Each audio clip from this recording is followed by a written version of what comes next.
Menurut kisah tua, semua persembahan itu dianggap tidak lagi cukup.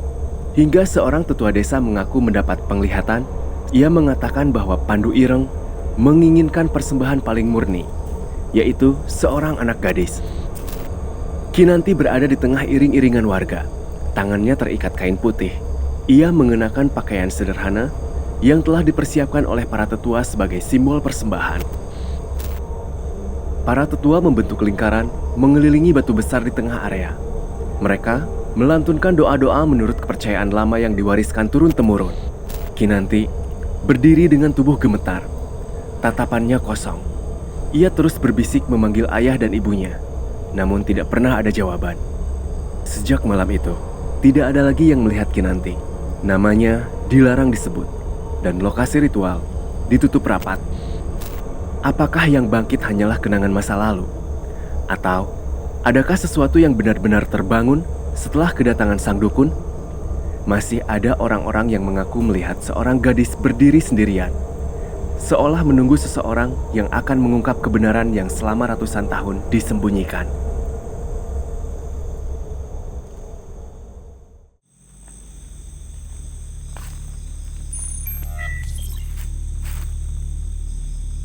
Malam ini, saya ada di sebuah desa terpencil yang cukup tersembunyi. Berada di balik perbukitan pantai selatan Jawa. Desa itu bernama Tunggul Bitung. Di beberapa bulan terakhir, kisah tentang desa itu kembali menjadi perbincangan. Puluhan warga mengaku melihat sosok seorang gadis berpakaian putih berjalan seorang diri di jalan tanah yang membelah hutan. Rambutnya panjang menutupi sebagian wajahnya. Kedua kakinya nyaris tak menginjak tanah. Ia hanya berdiri, menatap, lalu menghilang begitu saja. Semua kejadian aneh itu bermula setelah seorang dukun pengembara datang ke desa Tunggul Bitung. Ia dikenal dengan nama Ki Waskara, seorang pencari ilmu hitam yang telah berkelana ke berbagai tempat angker demi memperoleh pesugihan paling sempurna. Ia mendengar sebuah legenda tua tentang sosok yang dipercaya sebagai penguasa gaib yang telah tidur selama ratusan tahun di bawah tanah desa Tunggul Bitung. Ki Waskara datang menggali naskah tua, membuka tempat-tempat yang selama ini dibiarkan tertutup, dan melakukan pencarian terhadap jejak kekuatan gaib yang dipercaya masih tersisa. Dan sejak itulah, berbagai kejadian ganjil bermunculan. Tak seorang pun menyangka, kedatangan Ki Waskara justru membangunkan sesuatu yang selama berabad-abad seharusnya tetap terkubur. Dan bersama kebangkitan itu, muncullah kembali sosok gadis bernama Kinanti. Ia datang bukan untuk menakut-nakuti, melainkan karena ruhnya tak pernah memperoleh kedamaian, yang membuat misteri desa Tunggul Bitung kembali hidup. Saya pun mencoba untuk melakukan observasi terkait rumor tersebut. Saya memasang beberapa kamera di beberapa titik yang merupakan tempat-tempat di mana beberapa momen di luar nalar disaksikan oleh warga. Dan inilah hasil rekaman yang tertangkap citra visual yang menggambarkan bagaimana jejak energi itu masih tersisa.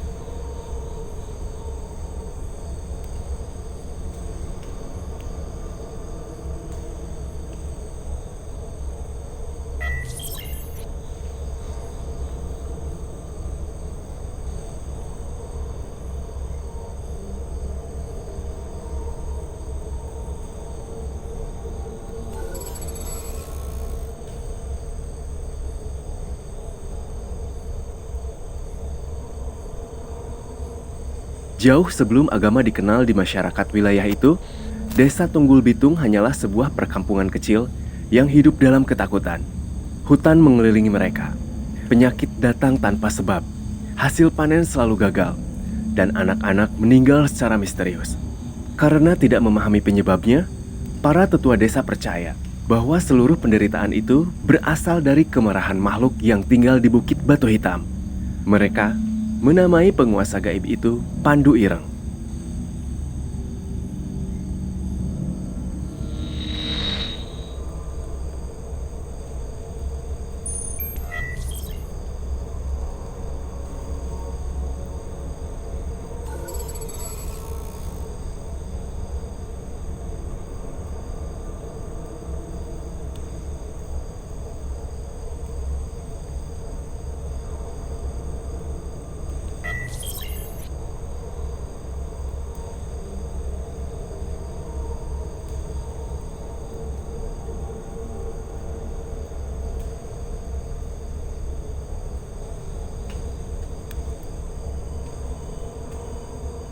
Lambat laun, ketakutan berubah menjadi keyakinan. Mereka tidak mengenal Tuhan. Mereka tidak mengenal doa. Yang mereka warisi hanyalah ajaran leluhur yang selalu memberi persembahan kepada sosok yang diyakini sebagai penjaga desa. Awalnya hanya berupa hasil panen, kemudian ternak, lalu darah hewan. Namun, menurut kisah tua, semua persembahan itu dianggap tidak lagi cukup. Bencana justru datang semakin sering, hingga seorang tetua desa mengaku mendapat penglihatan saat bertapa selama 7 malam. Ia mengatakan bahwa Pandu Ireng menginginkan persembahan paling murni, yaitu seorang anak gadis.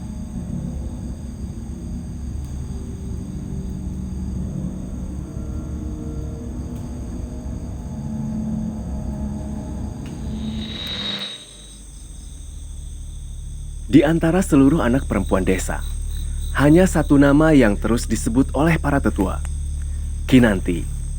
Ia dikenal berbeda dari anak-anak lain. Lembut, penyayang, gemar menolong siapapun tanpa membedakan. Ia bahkan sering diam-diam membagikan makanan kepada keluarga miskin. Sesuatu yang dianggap aneh oleh masyarakat yang hidup dalam rasa takut dan kecurigaan. Menurut kepercayaan para tetua, justru karena hati Kinanti dianggap paling bersih, ia diyakini memiliki cahaya kehidupan yang paling kuat. Mereka percaya bahwa persembahan yang paling bernilai adalah seseorang yang sama sekali tidak memiliki niat jahat. Kepercayaan itulah yang membuat Kinanti dipilih, bukan karena kesalahannya, melainkan karena kebaikannya. Ironisnya, semakin baik seseorang, semakin tinggi pula nilai tumbal menurut keyakinan sesat yang telah mengakar di desa itu.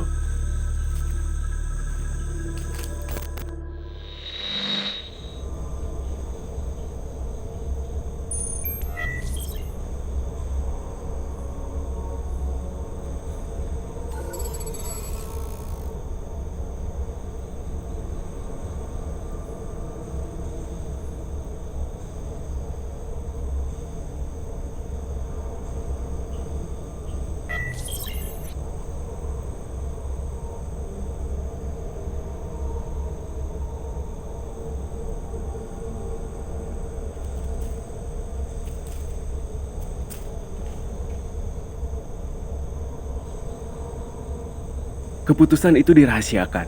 Tidak seorang pun berani menolak para tetua. Keluarga Kinanti hanya diberitahu bahwa putri mereka akan mengikuti upacara penyucian desa. Tekanan seluruh warga membuat mereka tidak memiliki pilihan apapun. Dan malam yang ditentukan akhirnya tiba. Kabut turun jauh lebih tebal dari biasanya. Obor-obor dinyalakan mengelilingi jalan setapak menuju Bukit Batu Hitam.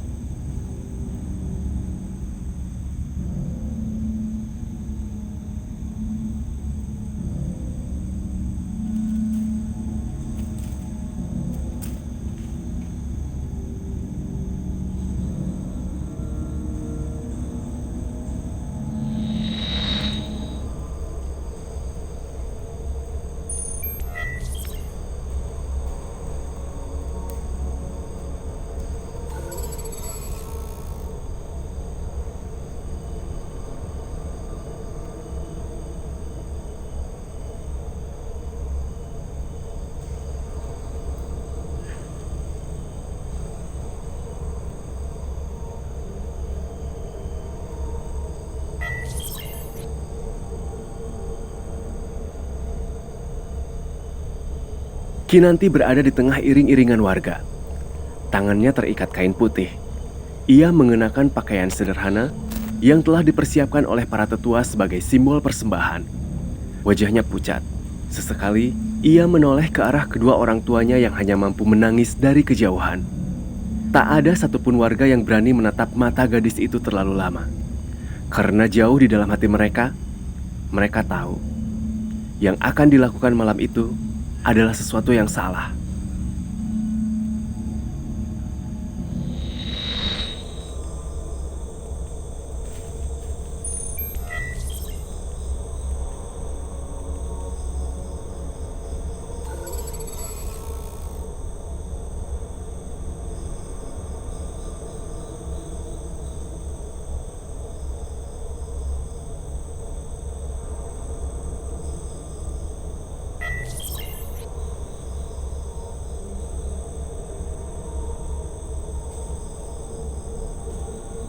Lokasi ritual berada di sebuah lingkaran batu purba yang tertutup akar-akar pohon raksasa.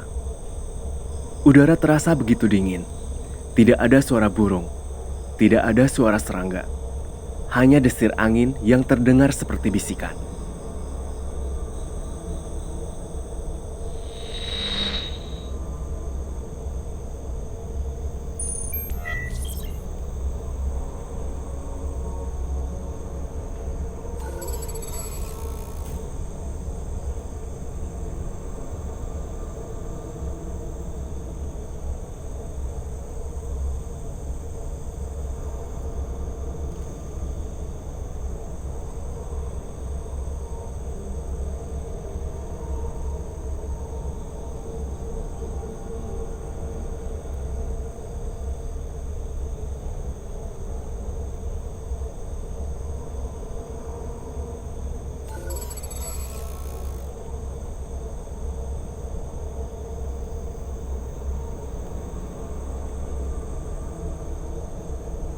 Para tetua membentuk lingkaran mengelilingi batu besar di tengah area.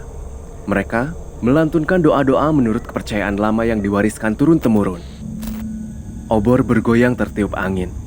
Kabut semakin pekat.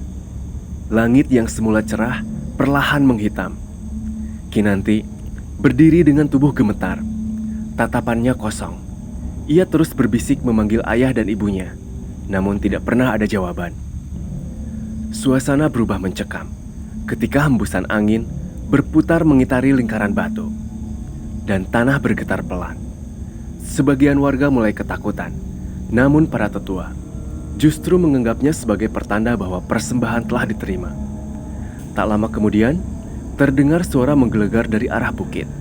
Tidak jelas apakah itu suara longsoran batu atau sesuatu yang lain.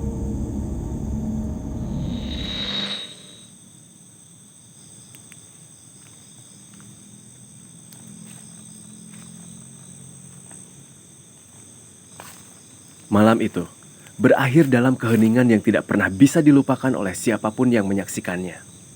Seluruh warga diminta bersumpah untuk membawa rahasia itu hingga mati.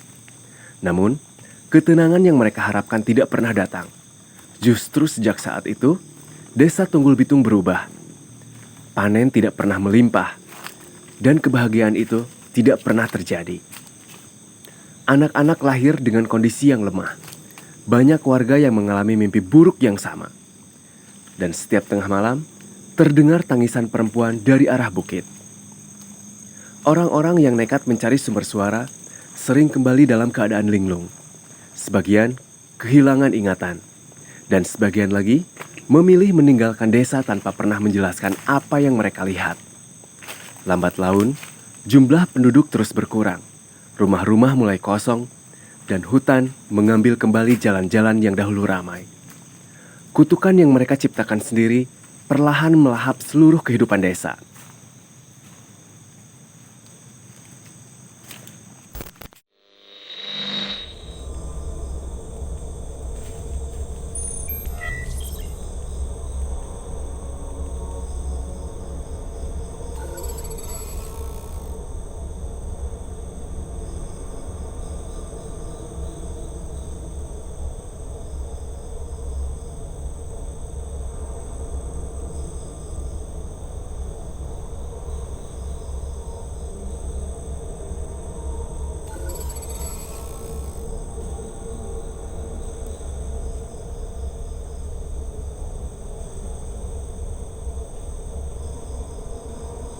Sejak malam itu, tidak ada lagi yang melihat Kinanti.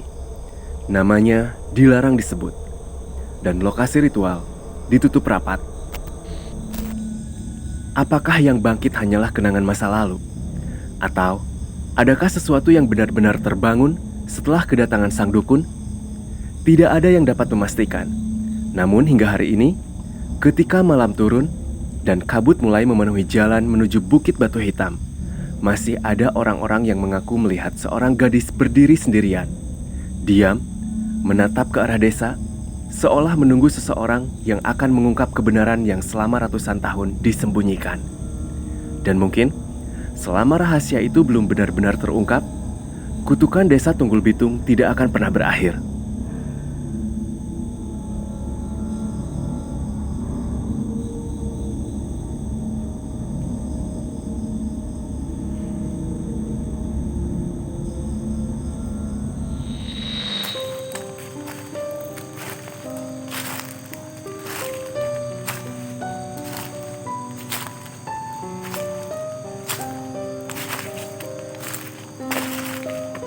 Saya akan mengungkap apa yang sebenarnya terjadi di Desa Tunggul Bitung di video selanjutnya. Siapa Pandu Ireng? Apa tujuan Ki Waskara yang sebenarnya? Dan apa yang terjadi dengan Kinanti selama ini? Tunggu kelanjutan videonya.